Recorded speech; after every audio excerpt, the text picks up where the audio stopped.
સુરત જિલ્લાના માંડવી તાલુકામાં વરસાદ પડ્યો છે। માંડવી, કાકરાપાર સહિતના વિસ્તારોમાં ધોધમાર વરસાદ। કીમ અને કામરેજ પંથકમાં પણ ગાજવીજ સાથે વરસાદ પડ્યો છે। ગાજવીજ સાથેના વરસાદથી ખેડૂતો ખુશખુશાલ જોવા મળી રહ્યા છે।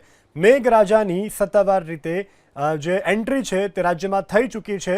15 જૂન આસપાસ દર વખતે ચોમાસાનું આગમન થતું હોય છે। હવામાન નિષ્ણાંત અંબાલાલ પટેલ સહિત હવામાન વિભાગે પણ કહ્યું હતું કે 15 તારીખથી સત્તાવાર રીતે ગુજરાતમાં ચોમાસાની એન્ટ્રી થશે અને તે અન્વયે મેઘરાજાએ વધામણા કર્યા છે અને મેઘરાજાની પધરામણી થતાં અત્યારે ખેડૂતો ખુશખુશાલ છે। લોકોને અસહ્ય બફારામાંથી રાહત મળી રહી છે। અનેક એવા વિસ્તારો કે જ્યાં આજે મેઘરાજાએ પોતાના અમી છાંટણા કરતા લોકો ખુશખુશાલ જોવા મળી રહ્યા છે। વધુ વિગત સાથે સંવાદદાતા ઇન્દ્રમલ ફોન લાઈનથી જોડાયા છે।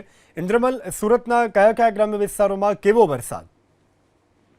બિલકુલ જે રીતે વરસાદ આવતો હોય છે દક્ષિણ ગુજરાતની અંદર જે રીતે એન્ટ્રી થતી હોય છે, આજે 15 તારીખ છે અને મેઘરાજાએ છે તે ધમાકેદાર એન્ટ્રી કરી દીધી છે અને કહી શકાય કે વિધિવત ચોમાસાનો પ્રારંભ થયો છે।